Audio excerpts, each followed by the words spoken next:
to top our news here at 6 o'clock. An age-old dream becoming a reality. A local inventor has discovered a way, hear this, to use water to run your car. It's a major breakthrough that will no doubt make motorists happy. And as Ralph Robinson explains, the Pentagon is also showing lots of interest in this project. Water has always been considered a precious commodity, but Stan Meyer's invention may make it even more valuable. He has developed what's called a water fuel cell. It has taken the place of his old gas tank. The water fuel cell breaks down water molecules into oxygen and hydrogen.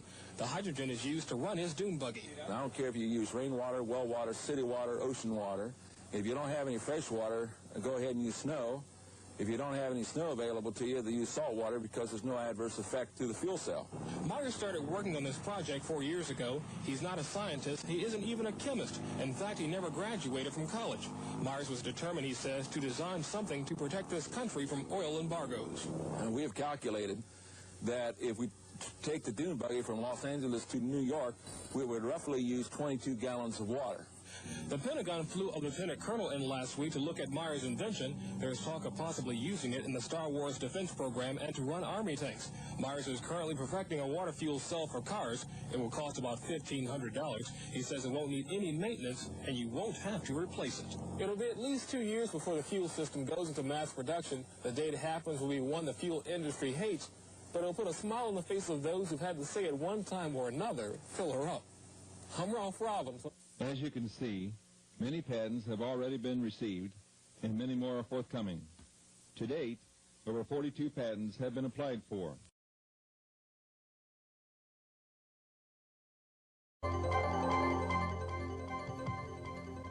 Well, put your thinking caps on, because for most of us, the technical reasons why Brownsgas works are mighty complicated to understand. So we're going to break it down a little bit. Brownsgas begins with water, ends with water. Pretty simple. When it produces a flame, it does so not through explosions like fossil fuel, but through implosions. And here's a definition for a word you'll tossed around. When something is sublimated, in this case, it means it's being directly changed from a solid to a gas.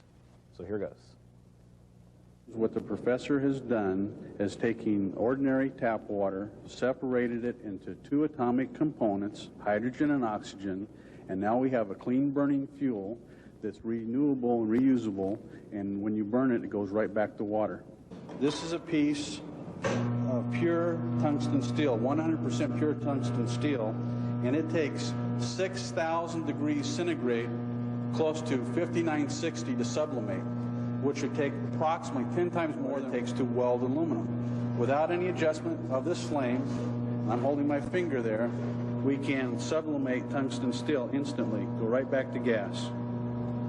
Brown's fuel is also different because the temperature of its flame varies depending on what it's burning.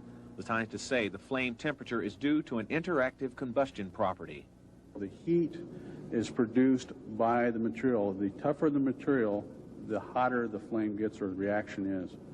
So what does all this mean? What exactly could Brown's fuel actually do for us? In the future, with this technology, we will be able to run cars and power plants with clean burning water as a fuel source. And since the earth is covered with 2/3 water, we will no longer have an energy crisis in this country or in the world, and we'll clean up the environment in the process.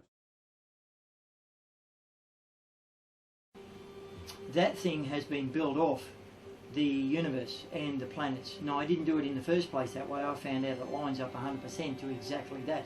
Because I can draw your atom, and I can draw your planets around the sun on a piece of paper as they are, and just put a couple of lines on those, and you end up with a Joecell.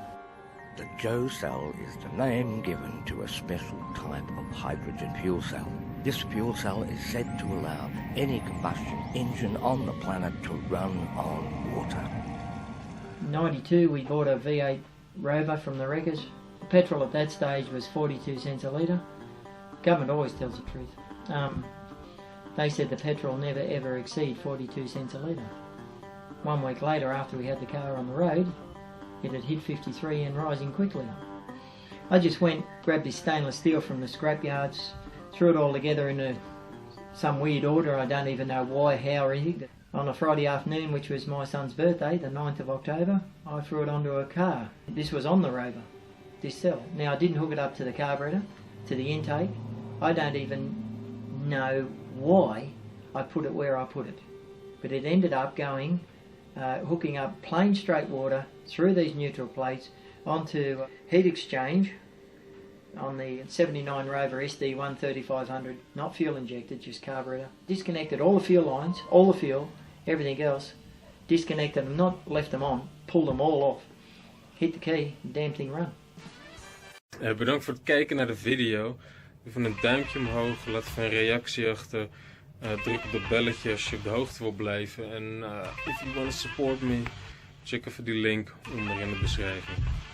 Peace. Disclaimer. De vindingen die ik in deze video's uitleg en deel zijn persoonlijke ervaringen en of ervaringen van anderen. En zijn geen bewijs of garantie voor succes. Dit zijn door instituten niet erkende methodes. Mijn vindingen zijn geen adviezen, maar ervaringen waarin dit mijn proces met hetgeen ik deel onderbouw en onder ogen breng voor de kijkers. Als doel bij het verdrijven van het entertainment of edutainment. Check it out.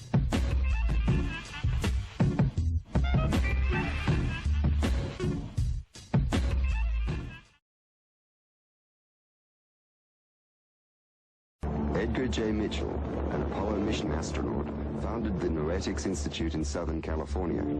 The Institute's charter was supposedly to develop alternative energy systems by attracting inventors from all over the country. Mitchell became extremely interested in Depalma's end machine. He made Depalma a paltry offer to buy out the invention, which Depalma naturally refused. He said to me that if I ever tried anything on my own in California, I would get my head blown off. So I was scared to death. The CIA operates through various very innocent-looking fronts to find out what people are thinking and what they're inventing. Now, what's more innocent than the benign institute founded on transcendental principles to help New Age inventors bring free energy into the world?